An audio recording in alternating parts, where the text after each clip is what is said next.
September 11, 2001 began like any other late summer day in the United States. The sky over the East Coast was a brilliant, cloudless blue. In New York City, thousands of people were starting their workday, pouring into the iconic Twin Towers of the World Trade Center. People grabbed coffee, greeted colleagues, settled into desks high above Lower Manhattan. The city buzzed. Traffic, conversations, the promise of a productive Tuesday. No one suspected this ordinary morning would soon shatter into a million pieces. Across the country, Americans followed familiar routines. Children being dropped off at school, laughter in the hallways. In Washington, D.C., workers making their way to the Pentagon, business travelers at terminals, families boarding flights, Boston Airport, Newark Airport, Washington Airport. Passengers checked their bags, found their seats, prepared for their flights, unaware. The World Trade Center was more than two buildings: offices and businesses, restaurants, shops, a major transit hub. Working there was a source of pride. The South Tower observation deck preparing to open, tourists ready for panoramic views. Normalcy and ambition filled the towers, people focused on meetings, reports, daily tasks. Normalcy extended beyond New York, Shanksville, Pennsylvania, quiet rural landscape, farmers preparing for work, small-town scenes.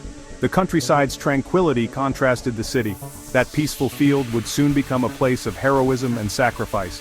A bustling city, a military headquarters, a quiet field, pulled together into one tragic narrative that would define a generation and change the world forever.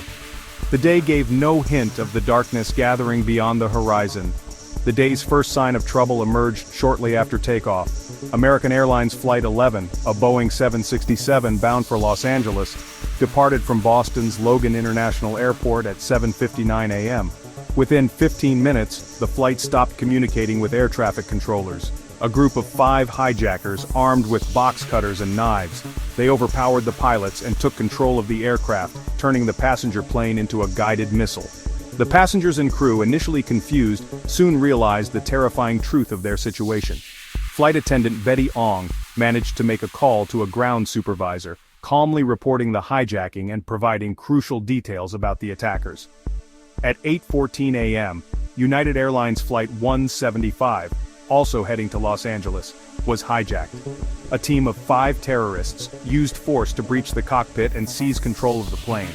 Passengers on board began to make frantic phone calls to their loved ones, whispering their goodbyes and describing the harrowing scene unfolding around them. One passenger, Peter Hansen, managed to call his father, telling him, "I think they intend to go to Chicago or someplace and fly into a building. Don't worry, Dad. If it happens, it'll be very fast."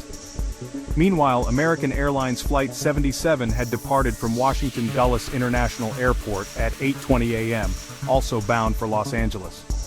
It was hijacked around 8:51 a.m. by another group of 5 terrorists. For a time, the plane vanished from air traffic control radar screens as the hijackers turned off its transponder. They then executed a sharp turn, steering the aircraft back toward Washington, D.C. A passenger on this flight, Barbara Olson, called her husband, Ted Olson, and told him the plane had been hijacked by men with knives and box cutters. The fourth and final plane, United Airlines Flight 93, departed late from Newark, New Jersey at 8:42 a.m., heading for San Francisco. This delay would prove to be critically important. The plane was hijacked around 9:28 a.m. by a team of 4 terrorists. Because of the delay, passengers on board were able to learn about the attacks on the World Trade Center and the Pentagon through phone calls with family and authorities. This knowledge empowered them to make a courageous decision. At 8:46 a.m., the ordinary Tuesday morning in New York City was shattered. American Airlines Flight 11, which had been hijacked an hour earlier, slammed into the North Tower of the World Trade Center. The impact occurred between the 93rd and 99th floors, creating a massive, fiery gash in the building's facade. People on the streets below looked up in disbelief, their minds struggling to process the horrific scene. Initially, many thought it was a terrible accident, perhaps a small private plane that had gone off course. But the sheer size of the explosion and the gaping hole in one of the world's most famous landmarks hinted at something far more sinister. Just 17 minutes later, at 9:03 a.m., the world watched in horror as a second plane, United Airlines Flight 175, appeared in the sky. It banked sharply and flew directly into the South Tower of the World Trade Center, striking it between the 77th and 85th floors. The impact was broadcast live on television networks around the globe, which had been covering the first incident. This second crash instantly erased any doubt that the attacks were accidental. It was a deliberate, coordinated assault. The sight of the second explosion, a massive fireball erupting from the side of the tower, sent a wave of panic and fear through the city and across the nation. The Twin Towers, once symbols of American economic power, were now burning monuments to an unprecedented act of war. For the people trapped inside the towers, the situation was desperate. Those on floors below the impact zones began a harrowing evacuation, descending countless flights of stairs through darkness and smoke. But for those above the crash sites, there was no escape. The fires were too intense, the stairwells destroyed or impassable. They were faced with an unimaginable choice: perish in the intensifying heat and smoke, or leap from the windows to the streets a quarter of a mile below. The phone calls they made to their families during these final moments are a heartbreaking testament to their love and courage in the face of certain death. On the ground, an army of first responders rushed toward the burning towers, even as others were fleeing. They climbed flight after flight of stairs, weighed down by heavy equipment moving against a tide of evacuees. These brave men and women entered a scene of utter devastation, working to rescue the injured and guide people to safety. They knew the immense danger they were facing, yet they did not hesitate. Their selfless actions in those chaotic hours represented the very best of humanity in the face of the very worst. The assault was not limited to New York City. At 9:37 a.m., the attack struck the nation's capital. American Airlines Flight 77 had turned back toward Washington, D.C. It crashed into the western side of the Pentagon. The massive Pentagon shuddered from the impact. The fuel-laden plane created a devastating explosion. Flames raged across the facade. A section of the building collapsed. 64 people on the plane were killed. 125 personnel inside the Pentagon were killed. America's military symbol had been breached.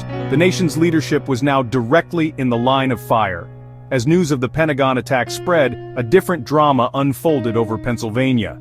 On board United Airlines Flight 93, passengers made phone calls. They learned their plane was part of a coordinated attack. The hijackers planned to crash the plane into another believed target, the U.S. Capitol, or the White House in Washington, D.C.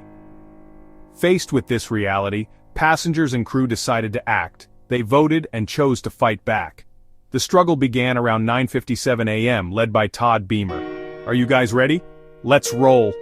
They charged the cockpit. The cockpit voice recorder captured it. Shouts, crashes, desperate struggle. The hijackers, about to be overpowered, made a final violent maneuver. They deliberately crashed the plane rather than lose control. The passengers' bravery thwarted the terrorists' plan, saving countless lives on the ground. At 10:03 a.m., Flight 93 crashed near Shanksville, Pennsylvania. It struck at over 560 miles per hour. The impact left a deep crater. All 44 people on board were killed, including the 4 hijackers. In their final moments, ordinary citizens became extraordinary heroes. The quiet field became a memorial to their resistance. The structural damage inflicted upon the Twin Towers by the plane impacts and the resulting fires was catastrophic.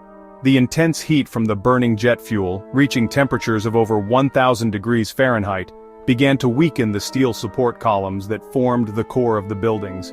These columns, which were responsible for bearing the immense weight of the floors above, started to buckle and fail. At 9:59 a.m., after burning for 56 minutes, the South Tower, which had been struck second but had suffered more severe structural damage, could no longer support itself. In a horrifying spectacle, the upper floors began to pancake down, one on top of the other, initiating a complete, progressive collapse. The tower fell in on itself in a matter of seconds, disappearing from the New York City skyline in a massive cloud of smoke, dust, and debris. The collapse sent a deafening roar across lower Manhattan and unleashed a titanic plume of pulverized concrete, glass, and office materials that surged through the surrounding streets. People on the ground, including many first responders who were still trying to conduct rescue operations, were enveloped by the thick, choking cloud. Visibility dropped to zero as day turned to night, and the air became thick with toxic particles.